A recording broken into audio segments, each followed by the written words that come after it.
हम गायक सोनू दुगरी आप सब तमाम भोजपुरिया भाई लोग के हाथ जोड़ के प्रणाम कर रहल बानी। आई रउआ लोग के बीच सोहर के गीत सुनी सभे। कोई भी गलती सलती होके तो अपन भाई समझ के माफ़ कर देम जा। आई रउआ लोग के बीच सुनावत तानी।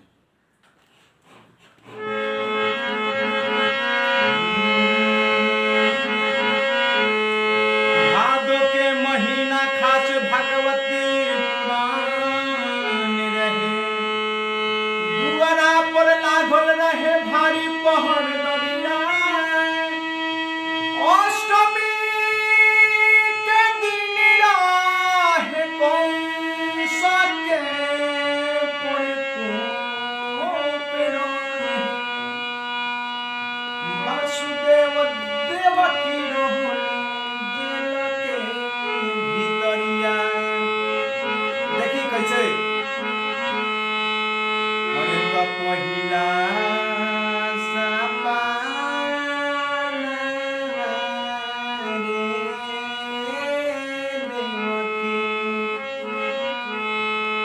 पहिला सपनवा देवकी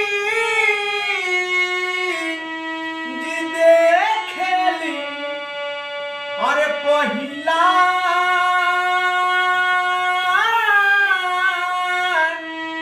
अरे पहरा रतिया हो लालना ये लालना हरियर धान के खोइचावा आंगनवा के दो बानी गइले हो। ए लालना हरियर धान के खोइचावा आंगनवा के दो बानी गइले हो।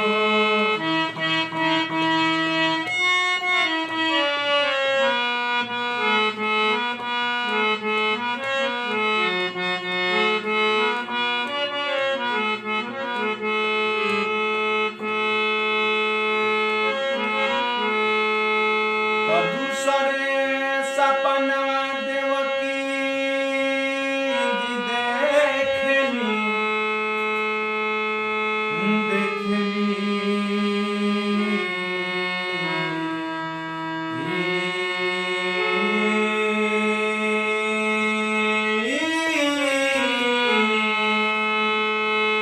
दूसरे सपनवा देवकी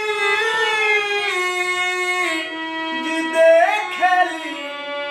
अरे तो दूसरे पहरा रतिया हो लालना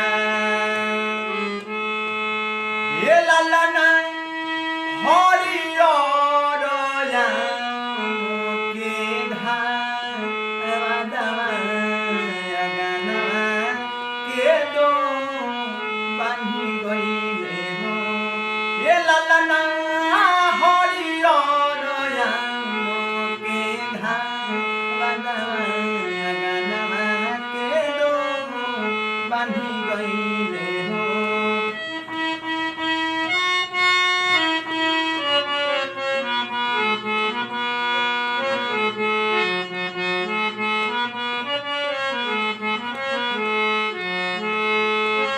तीसरा में सपना देखा तारी। ये तीसरे सपनवा देवकी जी देखली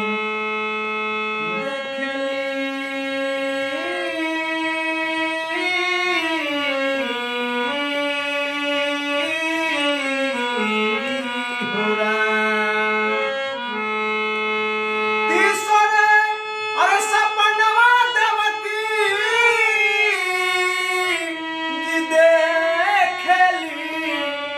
अरे तीसरे पहरा रतिया हो लालना ये लालना कचकी मटकिया दहिया जामी गइले आजोरा नवा के दो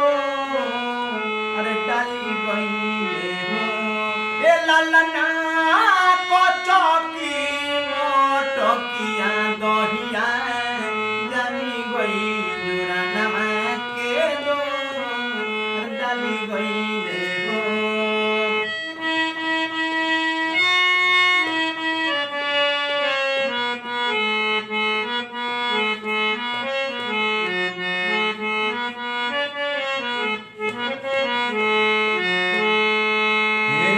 चौथा सपनवा देवकी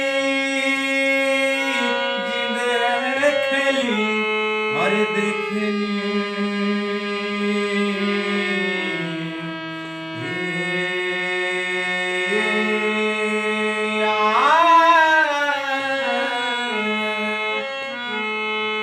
तो चौथा सपनवा